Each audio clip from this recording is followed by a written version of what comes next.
사랑하는 우리 성도님들 모두 건강히 잘 지내고 계십니까? 오늘부터 우리가 한 하늘 가족으로서 한 말씀을 통해 한 은혜에 참여하기를 바라는 간절한 마음을 담아서 영암교회 365 성경 통독을 시작하게 됩니다. 오늘 첫 시간이니만큼 진행 방법에 대해서 간략히 설명해 드리겠습니다. 여러분, 이 성경 통독에 참여하시려면 먼저 성경 읽기표를 지참하셔야 합니다. 교회 행정실에 그 다음에 교회 오시기가 여의치 않으신 분들은 교회 홈페이지에 이 파일을 첨부해 두었습니다. 그것을 출력하셔서 이 표에는 365일에 걸쳐서 이렇게 성경을 한번 통독하실 수 있도록 이렇게 적절한 분량으로 그것을 나눠 놓고 체크해 가시는 그런 표가 되겠습니다. 그것을 지참하셔서 체크해 가시면서 끝까지 이 성경 통독을 이어가실 수 있었으면 좋겠습니다. 두 번째로 성경 66권에 대한 각 권의 개요를 여기 영암학당 홈페이지 영암학당 카테고리에 매주 2권씩 올리도록 하겠습니다. 자신의 진도에 맞춰서 그것을 적절하게 참조하시면 성경의 큰 그림 안에서 그 내용을 파악하시면서 이 성경 통독을 진행하실 수 있겠습니다. 성경을 읽으실 때 혼자서 이렇게 차분하게 묵독하실 수도 있겠고, 그것이 조금 버거우신 분들은 지금 스마트폰 앱이나 유튜브에 성경 통독을 도와주는 좋은 내용의 매체들이 많이 있습니다. 드라마 성경이나 갓피플 성경 같은 앱을 혹은 유튜브 채널을 도움을 받으시면 성경을 꾸준히 읽어가시는데 큰 도움이 되실 것입니다. 그리고 이 성경 통독을 하실 때에 혼자만 하지 마시고 한 자리에 모이진 못할지라도 서로 함께 격려해서 이렇게 서로 격려하는 가운데 이렇게 이 성경 통독을 이어가셨으면 좋겠습니다. 처음 시작했다가 시간이 지날수록 그것을 지속하는 것이 버거울 수 있는데 서로를 격려한다면 이 365 성경 통독을 끝까지 잘 이어가실 수 있으리라 생각됩니다. 그러니 반드시 함께 권면하고 격려해서 이 성경 통독을 진행하셨으면 좋겠습니다. 그러면 오늘은 첫 시간으로 저와 함께 첫 책이지요. 창세기에 대한 개요를 살펴보시도록 하겠습니다. 창세기 2장 4절을 보시면 이것이 천지가 창조될 때에 하늘과 땅의 내력이니 이렇게 얘기하고 있습니다. 여러분, 창세기의 제목 영어로 이제 제네시스이죠. 그 뜻은 시작, 기원이라는 그런 의미를 지니고 있습니다. 여러분, 이 창세기는 우주의 시작, 우리가 세계라고 얘기하는 그 모든 것이 어떻게 시작되었는지, 그 기원은 어디에 있는지, 그리고 우리 인류의 시작, 또 특별히 그 인류의 가장 결정적인 특성 중에 하나인 그 죄성, 그 죄는 어떻게 시작되었는지, 그리고 하나님의 선택받은 백성들, 그러니까 하나님의 사람들은 어떻게 시작되었는지를 다루고 있는 책이 바로 이 창세기가 되겠습니다. 여러분, 성경 안에서 이 창세기는 오경의 첫 번째 책에 해당하는데, 여러분, 오경이라는 책은 이스라엘, 하나님의 선택받은 백성이죠. 이스라엘이 이집트에서 나와서 약속의 땅으로 가면서 한 민족을 이루는 이야기가 이 오경의 줄기가 되겠는데요. 창세기는 이 전체 내용의 서문에 해당하는 내용이다, 이렇게 보실 수 있겠습니다. 두 번째로 이제 창세기 50장까지는 이 창세기의 내용을 크게 세 부분으로 나눌 수 있겠는데요. 첫 번째 부분은 1장에서 11장 사이로 이 내용을 흔히 원역사, 본래 역사, 가장 기초, 그 시작을 가리키는 그 역사에 관한 기록이다, 이렇게 불려집니다. 잘 아시는 것처럼 창세기 1장 1절은 이렇게 시작되지요. 태초에 하나님이 천지를 창조하시니라. 여러분, 바로 이 부분에서 하나님이 모든 만물과 이 세상에서 온갖 생명체들이 생겨나게 하셨던 것이죠. 여러분, 그런데 이 창세기의 당대라고 할 수 있는 그 시대의 그 지역, 그 성경의 땅이라고 불리는 그 팔레스타인 지역에 해당한 그 주변 고대 근동에는 이를테면 이 창조에 관한 이야기가 굉장히 다양하게 많이 있었습니다. 그럼에도 불구하고 그 다른 창조 설화들과 우리가 살펴볼, 우리가 그리고 읽어나갈 이 창세기가 구분되는 그 다른 점은 무엇이겠습니까? 그것은 바로 우리의 야훼 하나님, 여호와 하나님이 홀로 이 세상 만물 그 모든 생명체를 말씀으로 창조하셨다는 것을 밝히고 있다는 것이죠. 굉장히 중요한 그런 부분이 되겠습니다. 세 번째로 특히 이 1장에서 11장 사이 원역사라고 말씀드렸죠. 이 사이에 중요한 또 하나의 이 플롯, 중요한 내용 중에 하나는 죄는 어떻게 시작되었는가. 여러분, 성경 안에서 죄라는 것은 궁극적으로 하나님과 우리의 관계 문제이지 않겠습니까? 근데 그 관계에 창조주와 피조물, 특별히 우리 인류는 하나님의 형상을 따라 창조된 그 특별한 하나님 너무나 이렇게 기뻐하신 그런 창조물이었음에도 불구하고 하나님과의 그 관계가 어긋나기 시작했던 것이죠. 그것이 어떻게 시작되었는가를 밝히는 부분이 창세기의 이 원역사에 해당한다라는 것이죠. 죄가 어떻게 시작되었는지, 어떻게 그렇게 빨리 퍼져나가서 인류 전체를 파멸에 이르게 하였는지를 이 부분이 우리에게 밝히고 있다는 것입니다.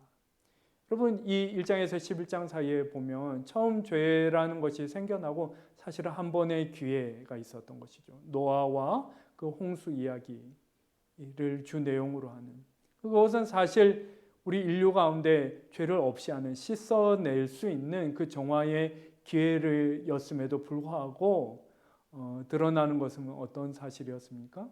그럼에도 불구하고 계속해서 그 죄성을 극복하지 못하고 그것이 우리 안에서 반복되더라는 것이죠. 그래서 이 원역사의 내용은 그 마지막 11장에 마침내 그 한 번의 기회를 가졌음에도 불구하고 또다시 타락하여서 하나님과의 관계가 어그러지고 스스로의 길을 가고자 했던 그 인류의 역사, 그 인류의 역사가 바벨탑이라는 그 상징적인 건물을 통해서 이렇게 드러나며 마무리되고 있는 것입니다. 여러분, 두 번째 부분은 12장에서 36장 사이의 내용입니다. 원역사에서 인류 전체를 하나님이 바라보고 이 말씀이 주목하면서 다루고 있었다면 12장부터는 그 넓은 시선이 이렇게 집중되어서 하나님이 선택하시고 인도하시는 그 삶 가운데 관여하시는 그 사람 한 사람에게 집중되고 있는 것이죠. 특별히 12장에서 36장에서는 흔히 족장이라고 불렸던 아브라함과 이삭과 야곱에 관한 이야기가 나옵니다. 12장 1절에서 2절 말씀을 보시면 하나님께서 아브라함을 이렇게 부르셨던 것이죠. 여호와께서 아브라함에게 이르시되 너는 너의 고향과 친척과 아버지의 집을 떠나 내가 내게 보여줄 땅으로 가라. 내가 너로 큰 민족을 이루고 내게 복을 주어 내 이름을 창대하게 하리니 너는 복이 될지라. 하나님께서 이렇게 아브라함을 부르셨던 것입니다. 우리가 소명이라고 흔히 얘기하는 것이죠. 하나님은 아브라함에게 고향을 떠나 가나안으로 가라 이렇게 명령하시고 그를 통해 따로이 한 큰 민족을 이루게 하시겠다 그렇게 약속하셨습니다. 그런데 우리가 이제 여기까지 읽고 생각하면 그 일이 이후에 그 약속을 하신 분이 다른 분이 아닌 하나님이시기에 아주 순적하게 그 일이 이루어졌으려니 생각할 수 있지만 우리가 창세기를 통해서 확인하는 바는 어떤 내용입니까? 그 일이 그렇게 순적하게 쉽게 이루어지지는 않았다는 것이죠. 그 뒤로 이어지는 내용은 주로 이 약속의 성취와 성취의 위협과 방해가 되는 일들과 그 상황 속에서 이들이 겪었던 그 내적 갈등, 믿음의 갈등에 관한 내용들이 다루어지고 있는 것입니다. 여러분, 아브라함은 한번 생각해 보시죠. 아브라함과 이제 야곱, 상대적으로 이삭에 관한 내용은 이렇게 적기 때문에 아브라함과 야곱을 저희가 주목하게 되는데요. 아브라함의 그 생을 한번 짧게 요약해 보시죠. 삶의 열매를. 아브라함은 넓은 땅과 많은 자손을 약속받았지만 실상 그가 생전에 소유한 땅이라곤 아내를 장사 지내기 위해서 웃돈을 주고 마련한 밭 한마지기와 그 한 귀퉁이의 좁은 묘지가 전부였던 것이죠. 여러분, 자손에 대한 약속을 생각해 보십시오. 생전에 그에게 허락된 유일한 아들, 대를 이어갈 아들 이삭이었지요. 그런데 그렇게 어렵게 얻은 이삭이었는데 그에게 또 어떤 요구가 주어졌던 것입니까? 100세 얻었던 그 아들을 제물로 바치라는 그 믿음의 시험을 아브라함이 치러야 했던 것이죠. 결코 쉬운 여정이 아니었다라는 것입니다.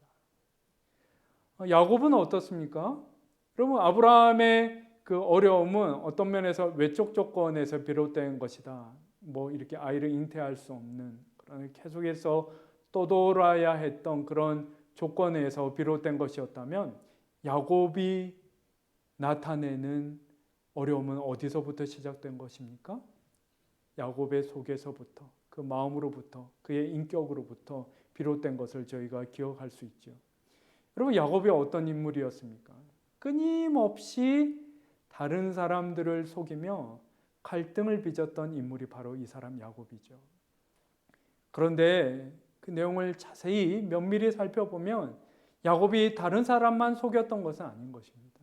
사실은 야곱은 스스로를 속이는, 그렇게 스스로에게 속는 사람이기도 했고 궁극적으로 하나님을 기만하는 사람이기도 했던 것이죠. 여러분, 이렇게 아브라함과 야곱만 보아도 외적으로나 내적으로나 이들이 과연 하나님의 선택받을 만한 사람인가 하고 여기기에는 마땅치 않은 구석이 많은 것이죠. 그럼에도 불구하고 창세기가 우리에게 드러내는 것은 무엇입니까? 하나님이 사람이 지닌 이러한 나약함과 그 실패에도 불구하고 그 약속하신 바를 이루시기 위해 섭리 가운데 신실히 그들과 함께 하시고 그들을 붙드시며 그들을 인도하여 주셨다는 것이죠. 그래서 창세기가 우리에게 말하고 있는 것이 정말 무엇이겠습니까? 우리가 다 헤아리지 못한 때에도 하나님 결코 우리를 포기하시거나 멸시하지 아니하시고 우리와 함께 하시며 우리를 붙드시며 우리를 끝까지 인도하여 주시는 분이시라는 것이죠. 여러분, 창세기가 그냥 이것을 그냥 이렇게 어떤 관념적인 이야기를 통해서가 아니라 이러한 조상이라고 불리는, 믿음의 조상이라고 불리는 이 인물들의 구체적인 삶의 정황을 통해서 보여주고 있는 책이 바로 창세기다라고 말씀드릴 수 있는 것입니다. 마지막 부분 37장에서 50장은 앞서 말씀드린 야곱의 12아들 중에 하나인 요셉에 관한 이야기이며 이 이야기는 특별히 창세기와 출애굽기를 잇는 다리 역할을 한다고 할 수 있죠. 사실 그 이스라엘의 민족적인 기원은 결국 출애굽 순간에 시작되는 것이 아니겠습니까? 그 일이 어떻게 시작되었는지, 그 기원이 어디에 닿아 있는지를 보여주는 부분이 바로 이 37장에서 50장 사이 요셉의 이야기라고 할 수 있겠습니다.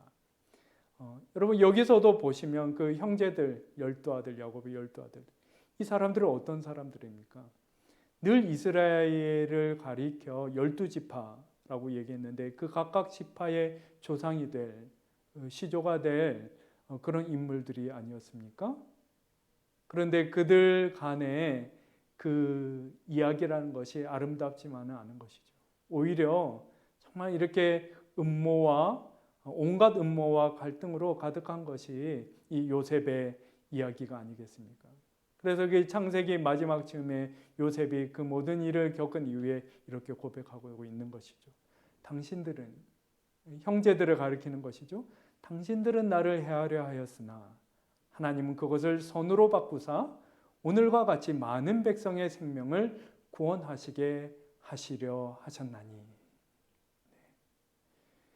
여러분, 요셉이 형들에 의해 노예로 팔려서 애굽에 이르렀던 것이죠. 그가 자발적으로 이주해 갔던 것이 아닙니다.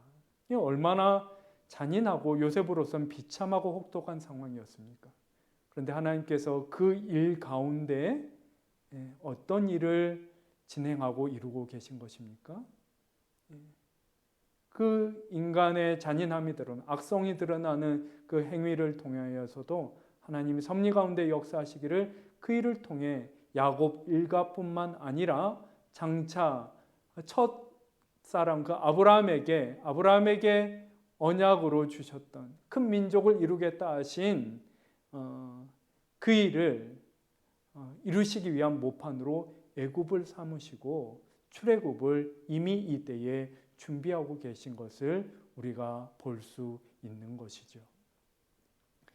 여러분, 끝으로 여러분 잘 아시는 유진 피터슨 목사님이 창세기가 우리에게 어떤 책인가 하는 것을, 그래서 우리가 창세기를 대할 때 어떠한 마음가짐, 어떠한 기대를 가지고 읽어야 하는가 하는 것을 너무 이렇게 잘 표현한 글이 있어서 이 글을 소개하고 오늘 개요를 마치려 합니다. 가장 먼저 하나님이 계십니다. 하나님은 삶을 주관하십니다. 하나님은 삶의 기초이십니다. 하나님이 그 어떤 것보다 우선이라는 의식이 없다면 우리는 어느 것 하나 똑바로 이해할 수 없을 뿐 아니라 우리의 삶을 제대로 살아갈 수도 없습니다. 하나님은 가장자리에만 계신 분이 아니시고 선택사항 중 하나이신 분도 아니시며 주말에만 뵈는 분은 더더욱 아니십니다. 하나님은 중심과 주변 어디에나 계신 분이시며 처음이요 마지막이신 분이십니다. 오직 하나님, 하나님, 하나님이십니다. 창세기는 우리가 이 하나님과 바른 관계에서 시작할 수 있게 해줍니다. 여러분, 우리의 삶이 어디서부터 시작되었습니까? 그것을 우리가 진실히 그리고 깊이 깨닫고 의식하지 못하면 그 이후의 삶을 하나님과의 관계 안에서 제대로 살아갈 수 없다라는 것이죠. 그것을 교정하고 그것을 새롭게 하는 책이 바로 창세기라는 것입니다. 이렇게 창세기를 통해 성경 통독을 시작하는 가운데 우리의 마음 가운데 우리의 시작 되시는, 우리의 전부 되시는 그 하나님을 다시금 기억하며 그분과 더욱 친밀함을 누리는 귀한 은혜가 있기를 간절히 소망합니다. 감사합니다.